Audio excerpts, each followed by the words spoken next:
कुछ दिन जप ध्यान करके ही मन में मत सोचो कि ये इतना किया पर कुछ भी तो नहीं मिला।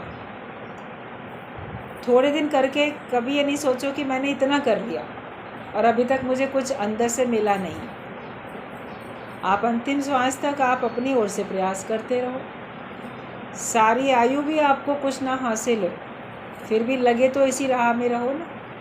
इस राह को छोड़ के नहीं चले जाओ, आप इसी मार्ग में चलते रहो। कभी ना कभी आप देखोगे आपको मार्ग तो पता था, मंजिल भी मिली गई आपको। धीरे धीरे भी कदम अगर आप बढ़ाते रहोगे तो भी मंजिल आपको मिल जाएगी। तो थोड़े दिन आप सत्संग में आओ, थोड़े दिन भजन पूजन करो, थोड़े दिन कोई और सत्कर्म करो, थोड़े दिन कोई ध्यान समाधि जप तप मंत्र कुछ भी जपो। फिर बोलो कि मुझे अंदर में तो शांति मिलती नहीं, संतुष्टि नहीं मिलती, भरपूरता नहीं मिलती, या माया नहीं मिली। मन सोचता है कि मैं सत्संग में आऊँ या मैं भजन कीर्तन करूँ, जप ध्यान कुछ करूँ, तो जो मैं संसारिक पदार्थ चाहता हूँ वो मुझे मिल जाएंगे। वो तो प्रारब्ध के अधीन है। प्रारब्ध में होंगे तो मिलेंगे, वरना नहीं मिलेंगे। भगवान की भक्ति का फल तो भगवान ही होते हैं। भगवान की भक्ति का फल माया थोड़ी होती है। हम भगवान की पूजा पाठ करके माया चाहते हैं, उससे आपको माया नहीं मिलने वाली है। इस भ्रम संशय में नहीं रहना कि हम सत्संग में आए या सत्कर्म किए तो मुझे बड़ा माया का कुछ लाभ विशेष हो जाएगा। आप चाहोगे तो आपको परमात्मा का लाभ ज़रूर विशेष हो जाएगा। और माया आपके प्रारब्ध में जितनी होगी उतनी तो आपको मिल ही रही है। अगर किसी और तरीके से आप अधिक ले भी लोगे तो जो खर्च कर लिया आपने वही तो आपके हिस्से का है। जो अन्न के दाने आपने खा लिए वही तो आपके हिस्से के हैं। इसीलिए बोला गया दाने दाने पर लिखा है खाने वाले का नाम। आपके पास भरा भंडारा है, लेकिन जितना आपके नसीब में उतना ही तो आप खाओगे, उससे अधिक तो आप खा ही नहीं सकते। अनाज वैसे ही रखा रहेगा, आप दुनिया छोड़ के चले जाओ। जितना आपके हिस्से का है उतना ही आप खर्च कर पाओगे। तो होने से क्या हुआ, आपके पास करोड़ों हैं, आपके नाम पे संपत्ति बहुत है, आसक्ति ज़रूर उसकी होगी। मेरा है, उसको संभालने के लिए सर्प बन गया, अगले जन्म में भी उसकी रक्षा करने बैठ जाओगे। जन्म मरण का चक्कर ही मिलेगा और कुछ नहीं मिलने वाला। इसके लिए परमात्मा को पाने के लिए प्रयत्न करो, वो आपको अवश्य मिलेंगे।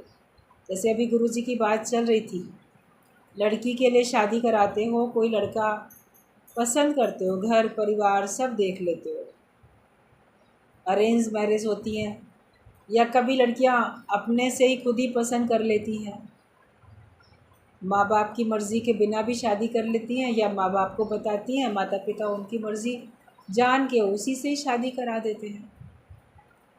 कोई भी कारण से हो जाती है शादी, तो वो लड़का कितना भी ठोक बजा के आपने देखा, परख लिया, चाहे लड़की ने खुद परख लिया या परिवार वालों ने परख लिया, उसकी आयु की तो कोई भी गारंटी नहीं है ना। वो आज है और कल नहीं। और उसके लिए विवाह कराने के लिए आपने लाखों रुपए खर्च कर दिए। शादी में आप देखो आजकल कितना ज़्यादा दिखावा है। लड़कियां खुद चाहती हैं इतना दिखावा होना चाहिए, लड़के भी चाहते हैं इतना दिखावा होना चाहिए। उनको उस दिखावे में ही खुशी मिलती है। लाखों रुपए खर्च कर लेते हैं और उसके बावजूद भी उस व्यक्ति की गारंटी नहीं कि वो कितना समय तक आपका साथ देगा। उसकी आयु कब पूरी हो जाएगी आपको पता ही नहीं, या उसका मन कब आपसे हट जाए, आपसे तलाक हो जाए, आपको क्या पता कब तक वो साथ निभाएगा, जीते जी और या वैसे भी। तो कोई गारंटी नहीं होती है। जिसको हम पाने के लिए इतना पैसा खर्च करते हैं, लेकिन भगवान को पाने के लिए जो हम यत्न प्रयत्न करते हैं उसकी गारंटी है कि अगर भगवान हमको एक बार मिल जाएंगे तो वो तो हमारा साथ निभाएंगे ही निभाएंगे। वो इस जन्म में जीते जी भी और शरीर छूटने के बाद वो सदा सदा के लिए हमारे बन जाते हैं। भगवान की गारंटी है, किसी इंसान की गारंटी नहीं, किसी पदार्थ की गारंटी नहीं। जो चीज़ स्थायी हमको मिल सकती है उसके लिए हमें प्रयत्न करना चाहिए। बाकी तो हर एक की अपनी अपनी पसंद है, चाहत है या प्रारब्ध है। हुक्म भगवान का, वैसी बुद्धि बन जाती है और वैसे ही आप कार्य कर लेते हो। लेकिन दृढ़ संकल्प जहाँ पे होते हैं तो मनुष्य अपने भाग्य का विधाता है, वो अपने भाग्य को अपने हिसाब से बनाता है, क्योंकि मनुष्य शरीर में कर्म करने की स्वतंत्रता दी हुई है। आप जैसा चाहो वैसा कर सकते हो। आप सोचो नहीं, सब भाग्य में ही लिखा पड़ा था। अगर केवल भाग्य से ही चल रहे थे तो क्रियामान कर्म तो फिर बोलने ही नहीं चाहिए थे। और भाग्य भी तो आपके क्रियामान कर्मों का फल है ना। भाग्य कहाँ से बना? आपके कर्मों के द्वारा ही तो आपने ऐसा कार्य किया जिसके फल के रूप में आपका भाग्य है। तो कर्म से ही भाग्य बनता है और कर्म करने का अधिकार मनुष्य को है। वो जैसा चाहे अपना जीवन बना सकता है। आप चाहो तो आप माया में जा सकते हो, आप चाहो तो आप परमार्थ की तरफ चल सकते हो। जो रास्ता आपको पसंद है आप उस रास्ते पे चलो। जिस रास्ते पे चलने में आपको अंदर में संतुष्टि मिले आप उस पर चलो। आप अपने कर्मों के जिम्मेदार खुद हो। कभी मन मुड़ जाता है, माया में जाते जाते लगता है कि ये सब व्यर्थ है, बेकार है, मुझे तो भगवान के रास्ते पे जाना चाहिए, तो आप चल पड़ते हो। कभी पुरानी इतनी की हुई कमाई होती है कि आपके अंदर वैसी प्रेरणा आ जाती है। कोई कारण से एक जन्म लेना पड़ गया था, अब आगे भगवान की तरफ से नहीं है कोई इशारा कि आप दूसरा जन्म लो, और आप भी पुरुषार्थ कर लेते हो, तो आप उसी तरफ प्रयास करके मुक्त हो जाते हो। भगवान बन गए बुद्ध। वैसे तो राजकुमार थे सिद्धार्थ, लेकिन प्रेरणा हुई, भगवान की ओर से इशारा हुआ।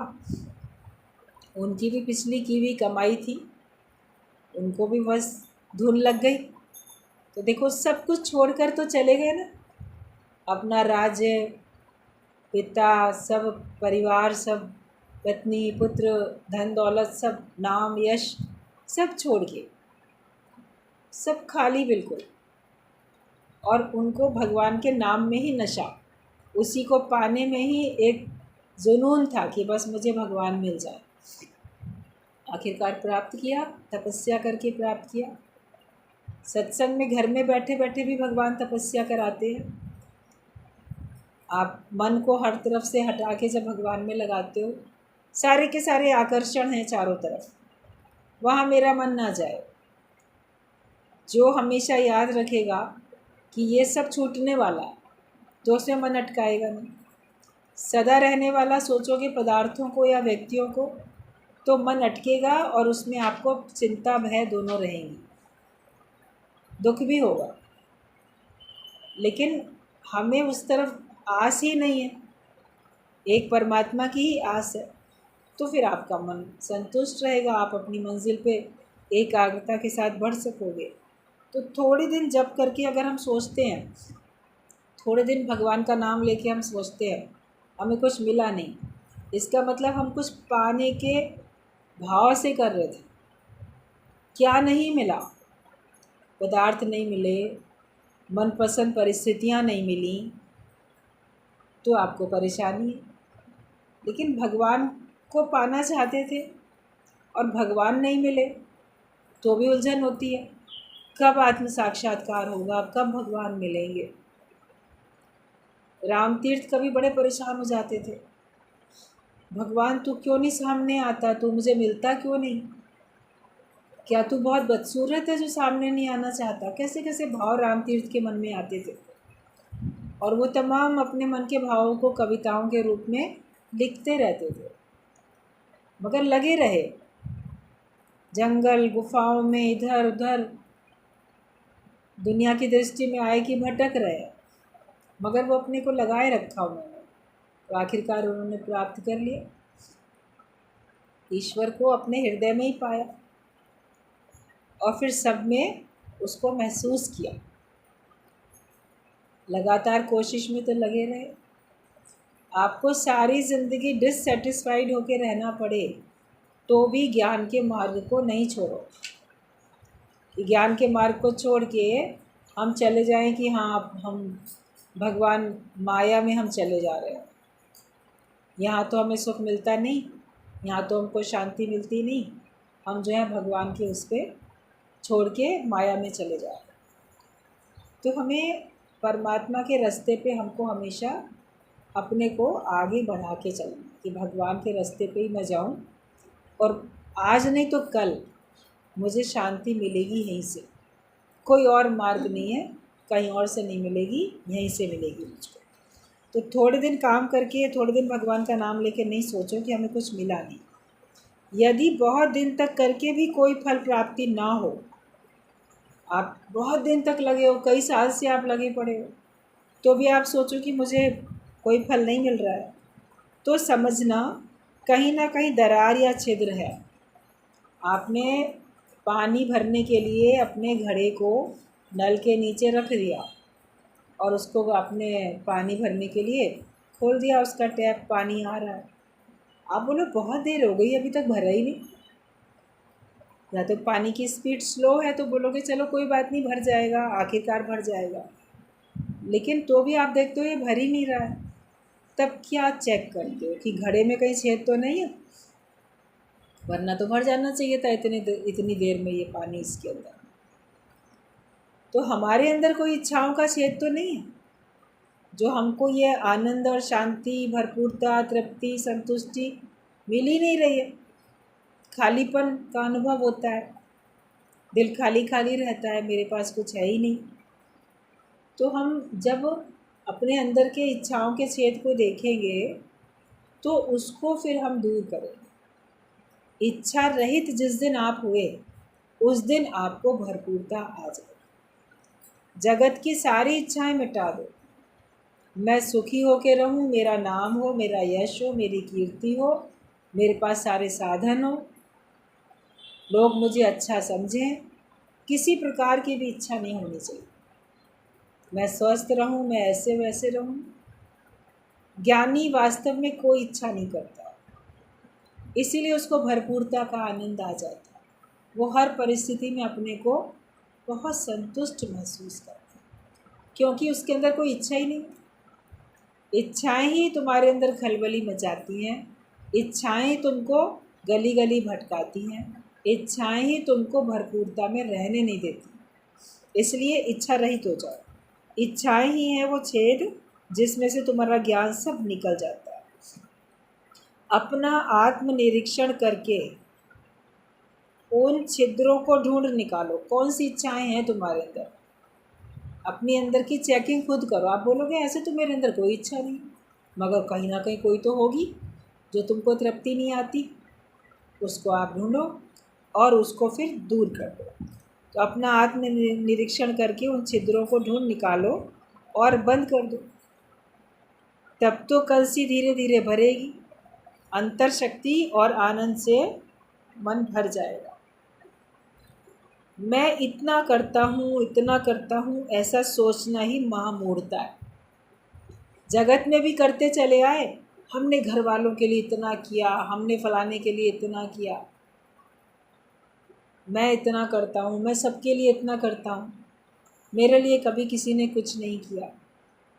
तो ये जो भाव है ना कि मैं इतना करता हूँ, ये चीज़ अगर जगत में थी उसको भी निकालो, और भगवान के मार्ग में चलने में भी अगर बार बार मन बोलता है मैं इतना करता हूँ, मैं नियम से सत्संग में आता हूँ, मैं नियम से ध्यान लगाता हूँ, मैं नियम से भक्ति करता हूँ, मैं सबके लिए बहुत कुछ करता हूँ, ये भाव खत्म करो। आपसे परमात्मा कराता है, आपसे हो रहा है, इसमें ईश्वर की कृपा है।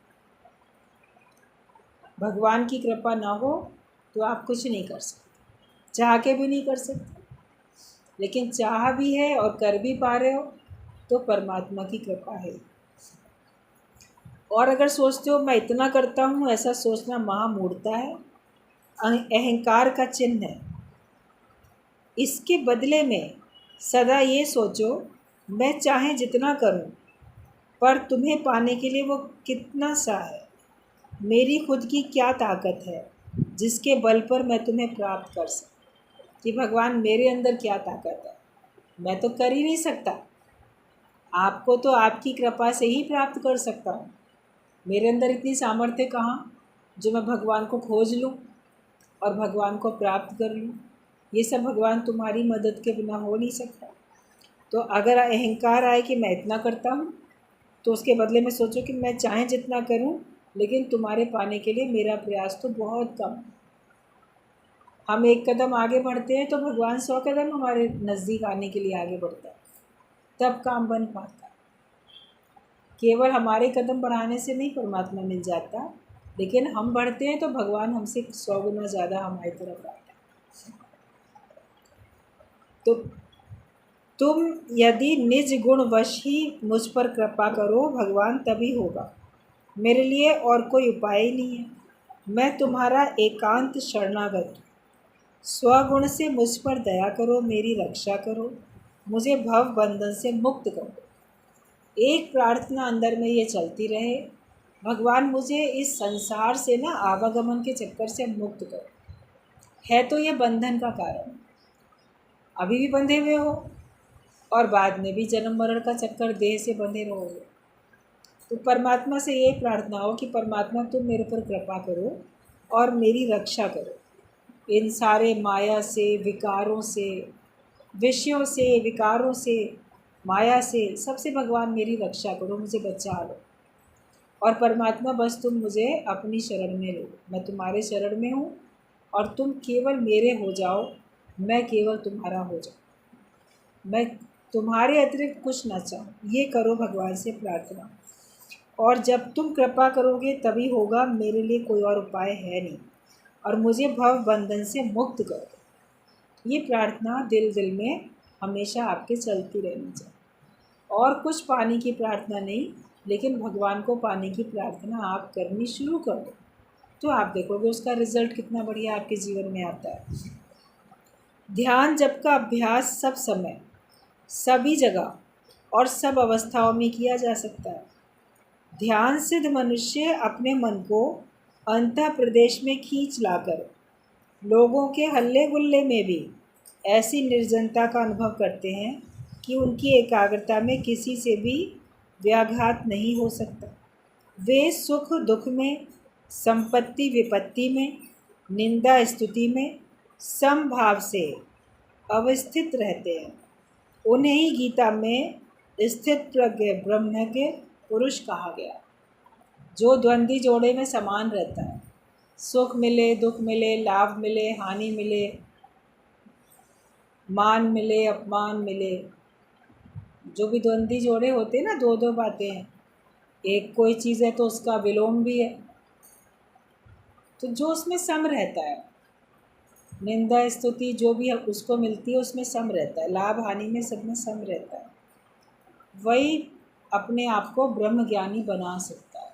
और ये ब्रह्म ज्ञानी के लक्षण होते हैं। अगर आप ब्रह्म में स्थित हो, आपकी बुद्धि स्थिर है, अपने स्वरूप में स्थित हो गए हो आप। जैसे कोई आप अपनी कुर्सी पे बैठ गए, राजा अपनी कुर्सी पे अपनी गद्दी पे बैठ गया, जज अपनी सीट पे बैठ गया, ऑफिसर अपनी सीट पे बैठ गया।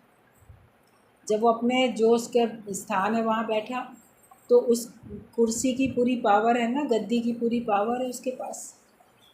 राजा अपने राज सिंहासन पे है, जज अपनी सीट पे है, कोई ऑफिसर अपनी सीट पे है। अपनी सीट पे नहीं है, वहाँ से रिटायर हो गया, हट गया या हटा दिया गया, तब उस कुर्सी का जो भी था महत्व उसके लिए फिर काम का थोड़ी होगा। वहाँ बैठा तो उसको उसकी सारी पावर मिली रहती है। तो ज्ञानी अपने स्वरूप में स्थित हो जाता है, ब्रह्म में स्थित हो जाता है, बैठ जाता है, तो उसको ब्रह्म की सारी शक्ति उसके अंदर रहती रहती है। आप अपनी महिमा से उठ के फिर चले जाओगे देह में, अपनी उस बड़ी कुर्सी से उठ के आप कहीं दूसरी जगह बैठ जाओ, तो आपको जहाँ बैठोगे वैसा ही आपके ऊपर प्रभाव पड़ेगा, उस स्थान का भी, लोग भी आपको वही समझेंगे। आप साधारण घर से बाहर निकल के मार्केट में घूमो, आपको क्या पता चलेगा कौन क्या है, लेकिन जब आप उसके उस कार्यालय में उस स्थान पर जाओ तो माना अच्छा ये है, इसकी ये पोजीशन है, तब पता चलता है ना, ऐसे थोड़ी ना पता चलता है। तो आप हमेशा अपने ब्रह्म भाव में रहो, तो आपकी उस सत्ता का सबको पता चलेगा। आप ब्रह्म भाव से हट के खुद ही देह में आ जाते हो, तो कोई कैसे जानेगा तुम्हारे अंदर क्या शक्ति है? वरना आप देह में रहोगे तो देह की बातें तुम्हारे अंदर रहती है। तो भगवान से हमेशा प्रार्थना करता है ज्ञानी और अपने स्वरूप में रहता है। फिर ऐसा व्यक्ति जो ज्ञानवान होता है, बाहर से कितनी भी परेशानी है, बाहर से कितना भी उसके पास देखेंगे कि शोर है, उलझन है, लेकिन वो देखेगा कि मेरे अंदर तो शांति है। बाहर की परिस्थिति उसको विचलित नहीं कर पाती, वो अपने मस्ती में रहता है, वो अपनी आत्म शांति में रहता है, क्योंकि उसको अपना अंदर का पता है कि कैसे मैं अपने अंदर में अपनी महिमा में स्थित हूँ। बाहर की परेशानी उसके अंदर प्रभाव नहीं डाल सकती। जैसे आपका शरीर, उसमें एक फिक्स टेम्परेचर है। सर्दियों में भी आप अगर स्वस्थ हो, थर्मामीटर लगा के देखोगे, और गर्मियों में भी अगर आप स्वस्थ हो, आप थर्मामीटर लगा के देखोगे, आपका सेम रहेगा। बाहर की गर्मी से आपके अंदर का तापमान नहीं बढ़ जाता, बाहर की सर्दी से आपका कम नहीं हो जाता, अंदर से वही रहता है ना। अगर आप स्वस्थ हो तो, अब बीमार हो तो भले आपका टेम्परेचर बढ़ता घटता रहता है। तो जब आप अपने सच्चे स्वरूप में स्थित हो तो बाहर की परिस्थिति का आपके ऊपर प्रभाव नहीं पड़ता। जैसे बाहर की सर्दी गर्मी का आपके शरीर के अंदर में प्रभाव नहीं पड़ता। आपके वैसे प्रभाव पड़ेगा, लू लग गई या बहुत शीत लहर हो गई शरीर के ऊपर, लेकिन जो टेम्परेचर है आपका, वो आप स्वस्थ हो तो आपके ऊपर नहीं प्रभाव पड़ता बाहर।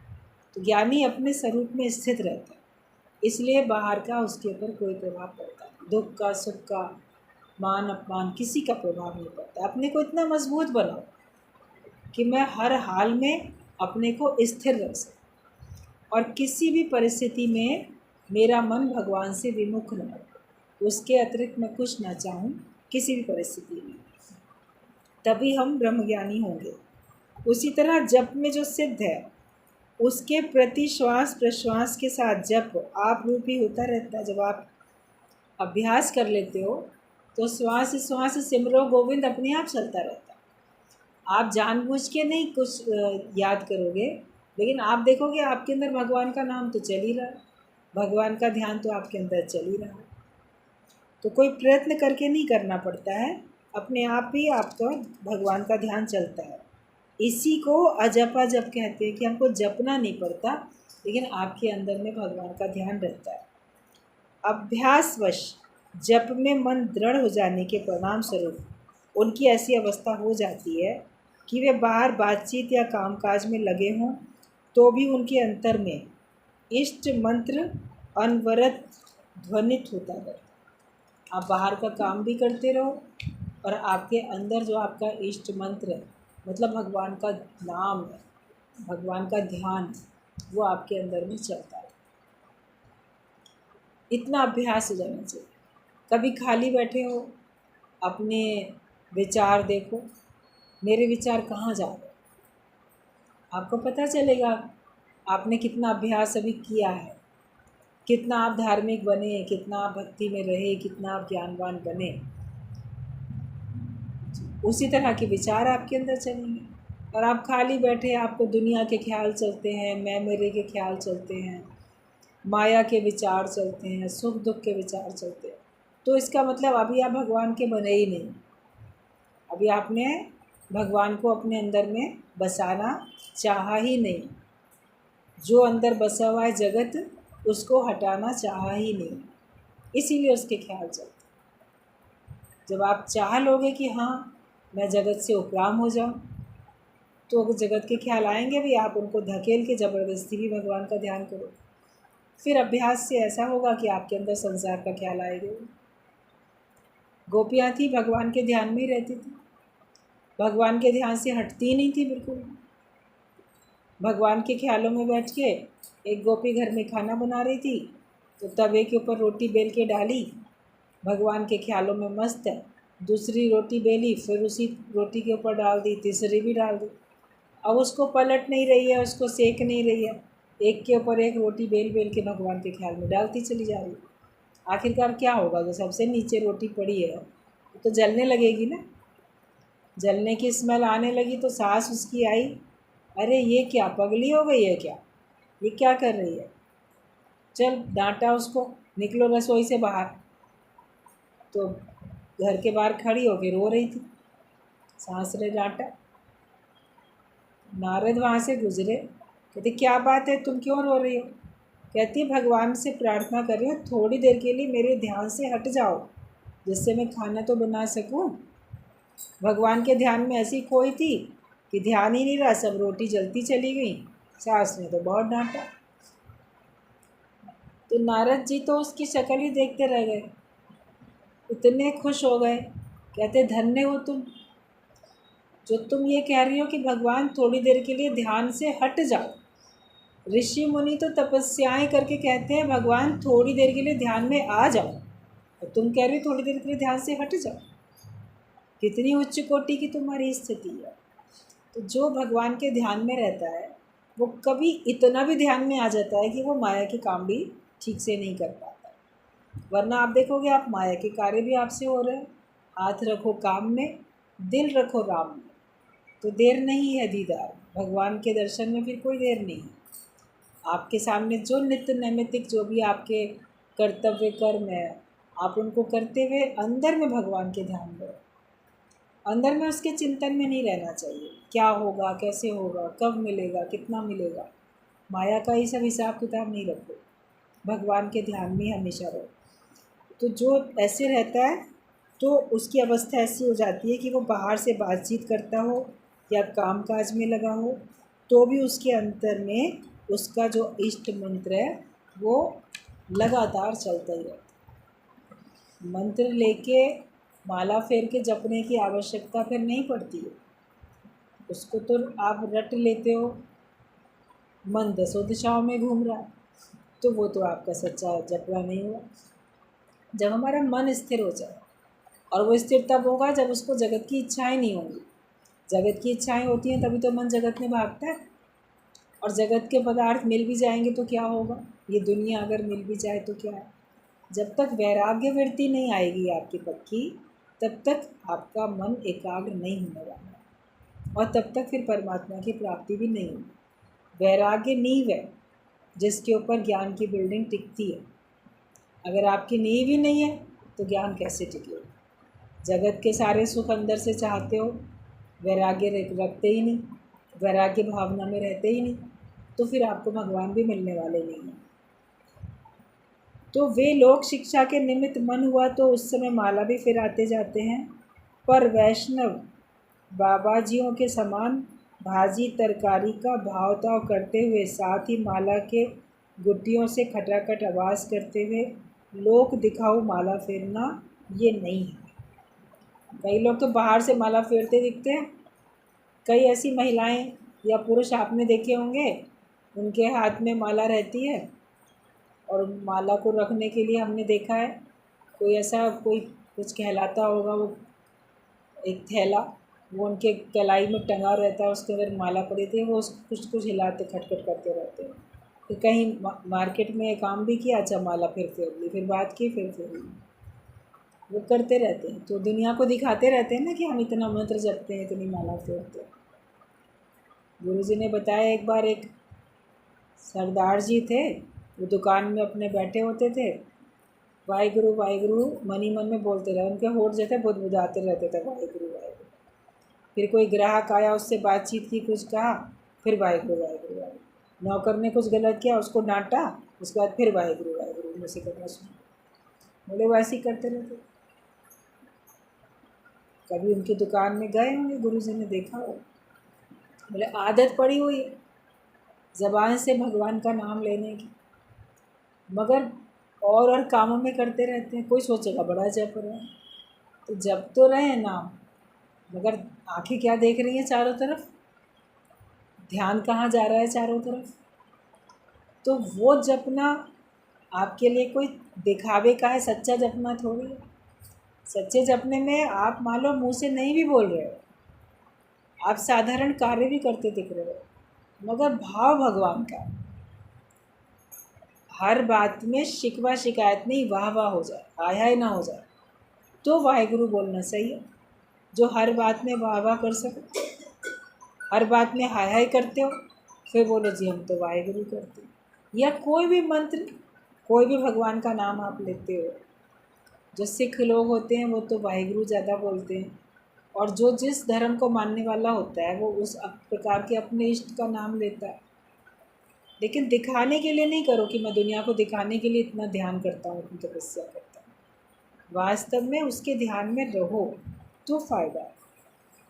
तो ये माला फेरना नहीं है जब आप दिखावे के लिए करते हो। ध्यान सिद्ध और जप सिद्ध महापुरुषों की अवस्था एक ही समान है। दोनों ही दीर्घकालीन एकांतिक भावपूर्वक अभ्यास, चित्त संयम और साधन भजन के अंतिम फल स्वरूप। किसी ने ध्यान लगा के अपने को एकाग्र किया, किसी ने जप से, किसी ने तप से, किसी ने ज्ञान से। लेकिन जिसका मन एकाग्र हो चुका है तो सबकी स्थिति एक सी है। आप बाहर से माला फेरते नहीं हो, बाहर से कोई जप ध्यान नहीं करते, लेकिन अगर आप ज्ञान सुनने के बाद आपको अपनी स्थिति ऐसी पता चलती है कि अब उसमें कोई हलचल नहीं है, अब आपका मन शांत रहता है, अब आपके अंदर में कोई जगत की इच्छाएं नहीं है, आप अपने आप में भरपूरता का अनुभव करते हो, तो आपकी स्थिति और जो इतना सब ध्यान तपस्या करके जो स्थिति बनाता है, दोनों की एक समान होती है। दिल में भगवान ही रह जाएं और कुछ ना बचे, वो हमारी मंजिल है। और उस मंजिल को पाने के लिए आपने कोई भी तरीका अपनाया, जो भी तरीका आपको अच्छा लगता है। एक ही शहर में जाने के लिए आप बाय एयर जाओ कि बाय ट्रेन जाओ कि बाय रोड जाओ, वो आपके ऊपर है, कि पैदल जाओ, कैसे भी जाओ आपके ऊपर। जो तरीका आपको अच्छा लगता है वो करो, लेकिन मंजिल पे पहुंचना है ना। हमारी मंजिल परमात्मा होनी चाहिए, हमारी मंजिल परमात्मा की माया नहीं होनी चाहिए। द्वंद्वी जोड़े से ऊंचे उठ जाओ, अद्वैत आत्मा में हमको टिक जाओ। तो वही, चाहे कोई भी आप यत्न साधन करो, अंतिम जो उसका रिजल्ट है, परिणाम, वो है कि परमात्मा की प्राप्ति का अनुभव हो जाए। फिर आप अपनी पसंद है, आप सत्संग के द्वारा करते हो या कोई और ज्ञान के द्वारा या किसी ध्यान के द्वारा करते हो, ये आपके ऊपर निर्भर है।